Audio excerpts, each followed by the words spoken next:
Life before Liam was simple.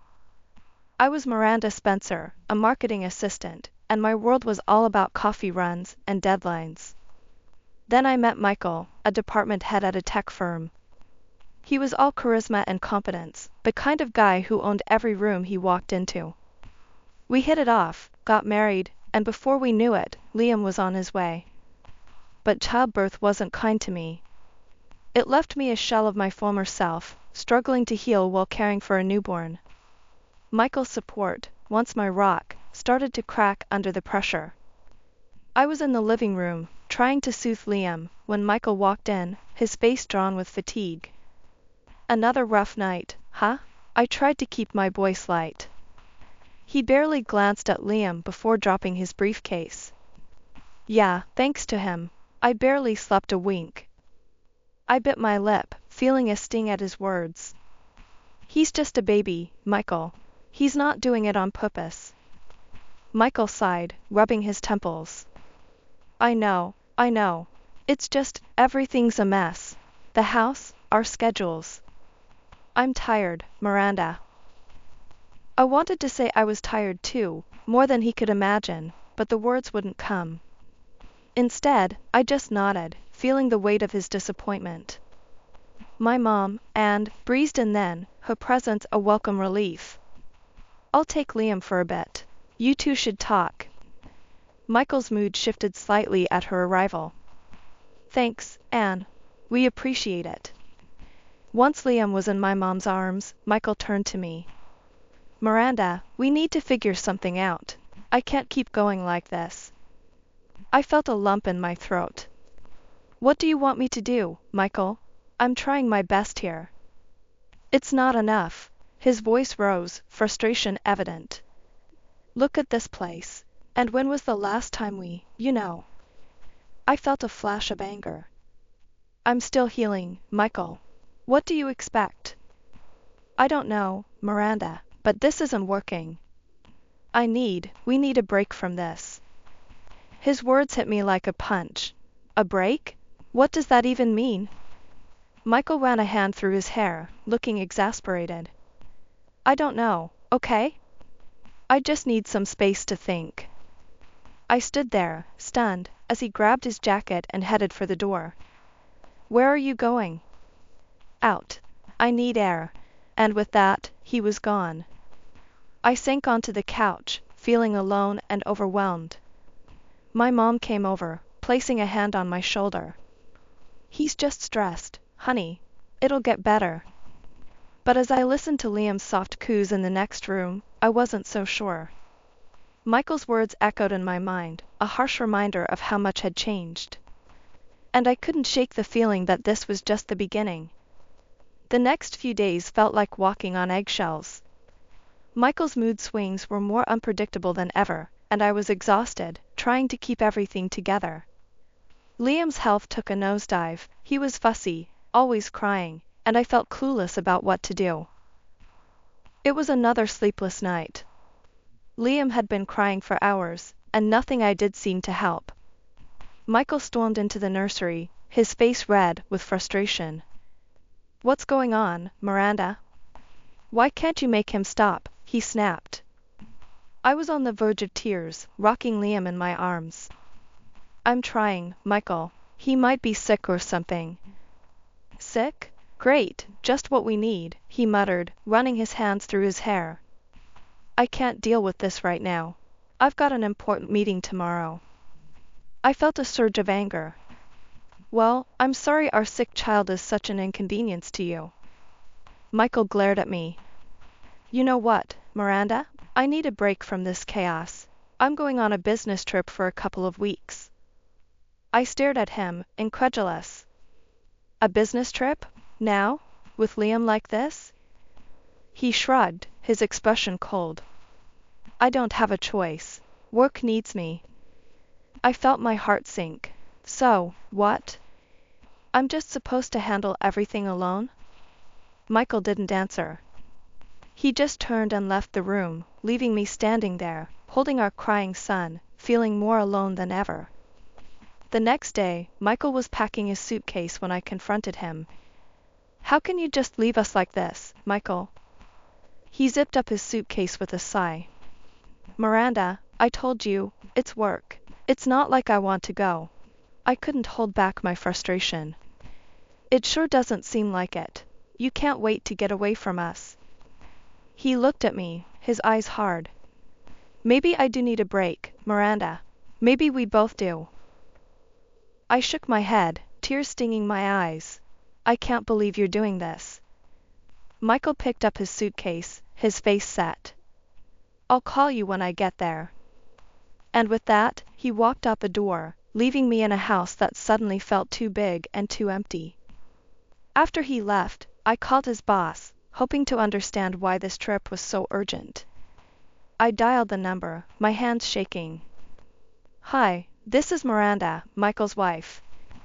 I was just wondering about the business trip he's on. The voice on the other end was confused. Business trip? Miranda, Michael took a leave of absence. He's not on a company trip.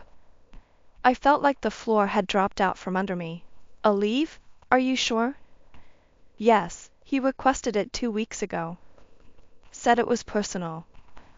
I hung up, my mind racing. Michael lied. He wasn't on a business trip. He just left because he wanted to. The realization hit me like a ton of bricks, and I sat there, numb, wondering what else he was lying about. That night, as I tried to comfort Liam, I knew things between Michael and me had reached a breaking point. I just didn't know how to fix it, or if it was even possible anymore. For 2 days, I was a wreck, trying to piece together the shards of what was happening. Liam's cries were the only sound breaking the deafening silence in the house. Then, out of the blue, Michael came home. He looked relaxed, a stark contrast to the storm brewing inside me.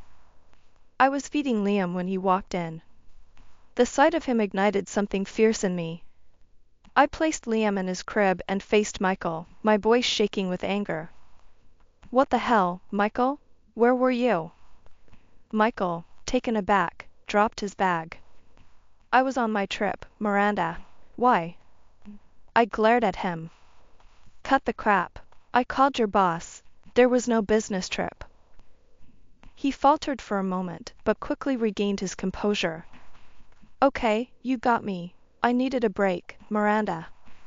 I couldn't stand being here anymore. His words were like a slap. You couldn't stand being with your own family? He scoffed. It's not just that.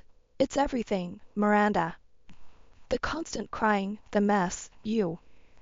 I felt a sharp pain in my chest. Me? What about me? Michael's face hardened. You're not the woman I married, Miranda. You've changed. You're always tired, always complaining. And let's not even talk about how you look. I couldn't believe what I was hearing. Tears blurred my vision. So, this is my fault? I just had your child, Michael. He shrugged, his voice cold. I didn't sign up for this. I wanted a wife, not a burden. I was shaking now, my whole body trembling with a mix of rage and hurt.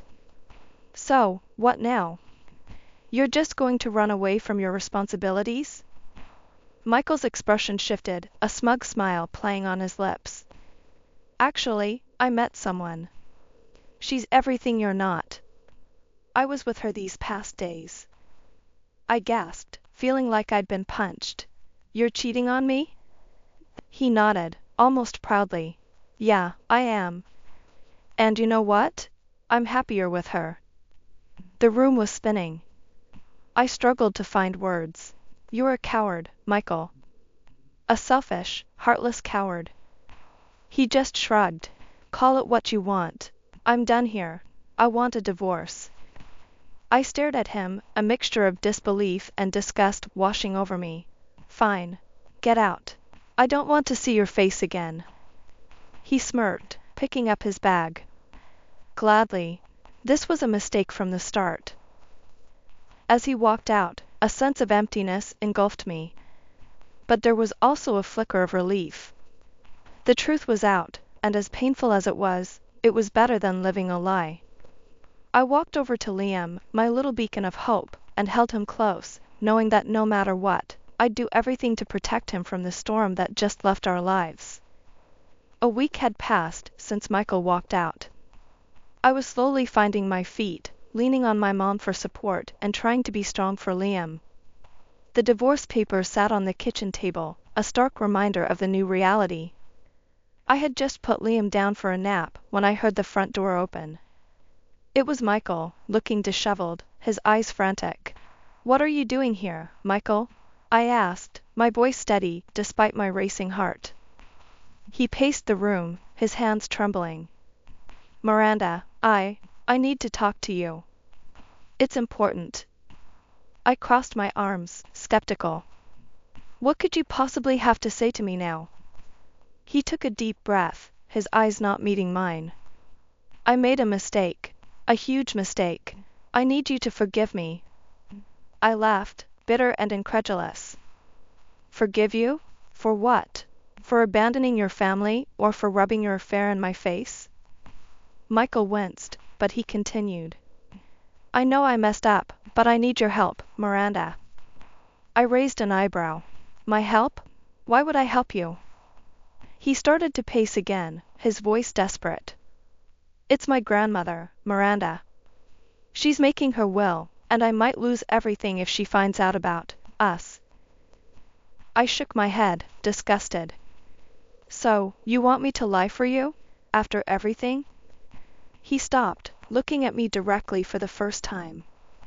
"Yes, I'm asking you to pretend we're still together. Just for a little while." I scoffed. "Why on earth would I do that, Michael?" He swallowed hard. "I'll pay you $30,000. I stared at him, stunned.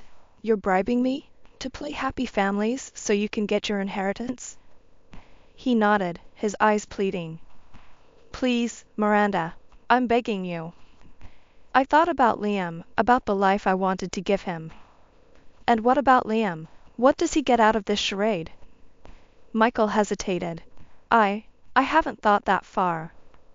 I took a deep breath, weighing my options. "Fine, I'll do it, but on one condition." Michael's eyes lit up. "Anything, Miranda. What is it?" I leaned in, my voice firm. "This isn't for you. It's for Liam. That money goes into a trust for him. And you stay away from us after this is over." He nodded eagerly. "Deal. Thank you, Miranda. You won't regret this." I watched him leave, the signed divorce papers still on the table. I didn't know what the future held, but I knew one thing. I was doing this for Liam, not for the man who had shattered our lives.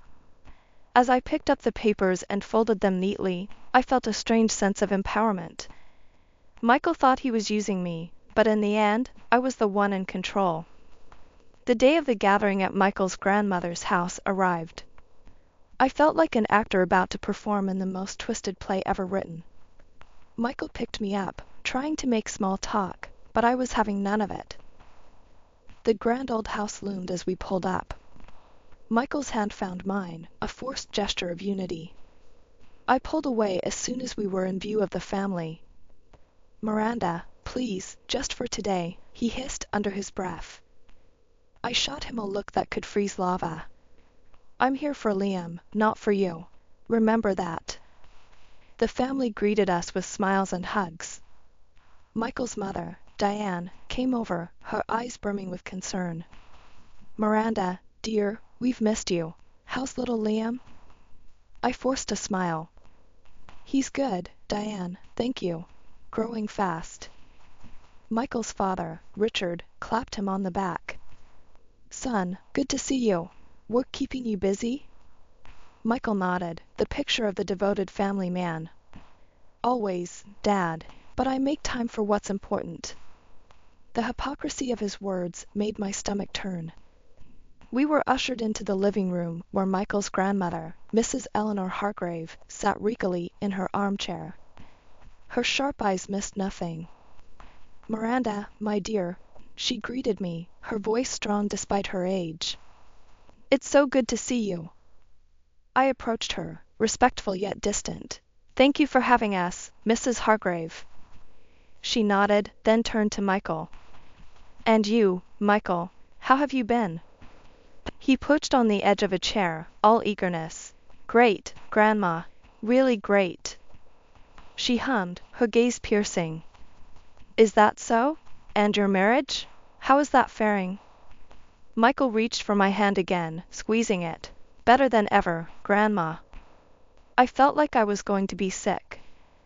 The afternoon dragged on with idle chit-chat and family updates. I played my part, smiling when needed, laughing at the right moments, but inside, I was screaming. Finally, Mrs. Hargrave cleared her throat. I suppose you're all wondering why I've called you here today. The room fell silent. Everyone's attention was on the matriarch of the Hargrave family. She continued, her voice firm. It's about my will. I've made some changes, and I wanted you all to be the first to know. Michael squeezed my hand tighter, his anticipation palpable. I could only think about getting through this charade and getting out. The sooner this was over, the better. As Mrs. Hargrave began to speak about her will, a tense silence enveloped the room.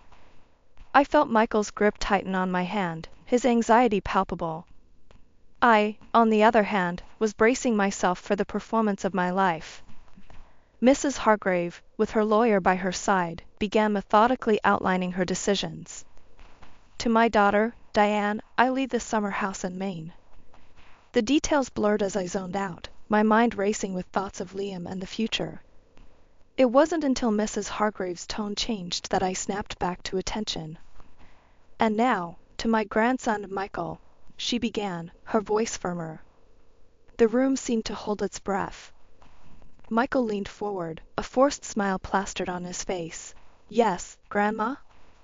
Mrs. Hargrave looked him straight in the eye. Michael, I've always hoped you'd grow into a man of integrity, like your father. But it seems I was mistaken. Michael's smile faltered. Grandma, what do you mean? She continued, unflinching. I mean that a man who betrays his family, who lies and cheats, does not deserve my legacy. You could hear a pin drop. Michael's face drained of color. Grandma, I don't understand. What are you talking about? Mrs. Hargrave's gaze turned to me. Miranda, my dear, would you like to explain? I felt every eye in the room on me. Taking a deep breath, I stood up, releasing Michael's hand. Michael has been unfaithful.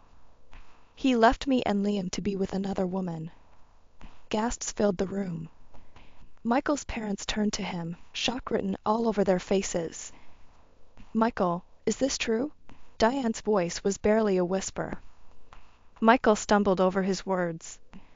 Mom, it's not like that. Miranda, why are you saying this? I looked at him, my voice steady. Because it's the truth. You wanted me here to pretend everything was fine. For your inheritance. Mrs. Hargrave nodded solemnly. I had my suspicions, but now it's clear. Michael, you will receive nothing from my estate. Michael was on his feet now, desperation in his eyes. Grandma, please. I need that money. Mrs. Hargrave shook her head. Money that I fear would only fuel your selfish desires. No, Michael. You've made your bed. Now you must lie in it. Michael looked around the room, as if searching for an ally, but found none. His gaze finally settled on me, a mix of anger and disbelief. You did this, he accused. You ruined everything. I met his gaze, unflinching. No, Michael. You did that all by yourself. The room was thick with tension, the family's shock at the revelation palpable. Mrs. Hargrave's decision was final, and with it, Michael's facade crumbled. The gathering, meant to be a solemn family affair, had turned into a dramatic unveiling of truths, leaving Michael isolated and defeated. The aftermath of Mrs. Hargrave's announcement was chaotic. Michael's parents, Diane and Richard, were the first to react. Diane approached Michael, her eyes filled with disbelief and hurt. Michael, how could you do this to your family? She asked, her voice quivering with emotion.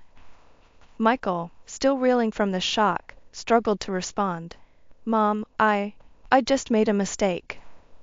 A mistake? Richard interjected, his tone harsh. You call destroying your family a mistake? I stood there, feeling like an outsider in their family drama. Mrs. Hargrave, however, remained composed. This is why I made my decision. A person's true character is revealed not in their successes, but in their failures. Michael turned to me, a mix of anger and desperation in his eyes. Miranda, tell them it's not like that. I looked at him, feeling a strange sense of detachment. What do you want me to say, Michael? That you didn't leave? That you didn't have an affair? His face contorted with frustration. You're enjoying this, aren't you? Seeing me brought down like this? I shook my head. No, Michael, I'm not.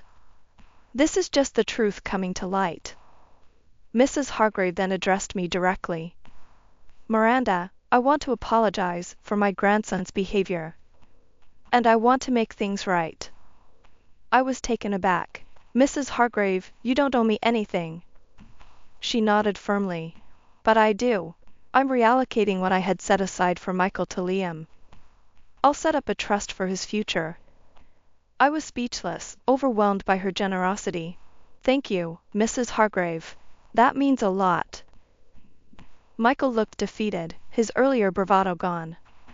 He turned to his grandmother, his voice barely a whisper. Grandma, I'm sorry. Mrs. Hargrave looked at him, her expression softening slightly. Michael, I hope one day you'll understand why I did this. It's not just about the money. It's about learning from your mistakes.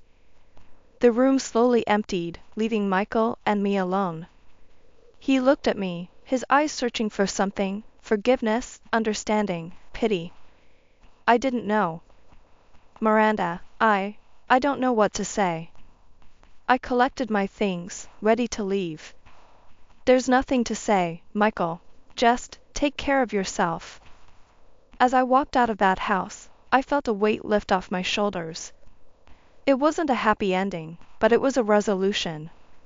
A new beginning for Liam and me, and maybe even for Michael, in his own way. The day I finalized my divorce from Michael felt like a long-awaited exhale. It was done, the chapter of my life with him was officially closed. I was at home, organizing Liam's toys, when I heard a knock at the door. Opening it, I found Michael, his eyes red and puffy. Miranda, please, I need to talk to you, he pleaded, his voice shaky. I stepped outside, closing the door behind me. What is it, Michael? He sank to his knees, a picture of desperation. I'm begging you, Miranda. Please forgive me. Take me back. I've made a terrible mistake. I looked down at him, feeling a mix of pity and resolve. Michael, it's over. We're divorced. You made your choice, and I've made mine. It's time for both of us to move on. He grabbed at my hand, his tears flowing freely. But I have nothing left. She left me, said I was a lost cause. You and Liam are all I have. I gently pulled my hand away. Michael, you can't just walk back into our lives because she left you. What about when you left us? He had no answer, just sat there on his knees, looking lost. I hope you find what you're looking for, Michael, but it won't be with me, I said firmly, my heart aching for the man he once was and for the family we could have been. Returning inside, I looked at Liam, playing contentedly. He was my world now, and I was determined to give him the best life possible, filled with love and stability. That night, after putting Liam to bed, I sat on the couch, a sense of peace settling over me. The road ahead wouldn't be easy, but it was ours to travel, and I was ready for whatever came next. Michael's chapter in our lives was over, but ours was just beginning, full of hope and new possibilities.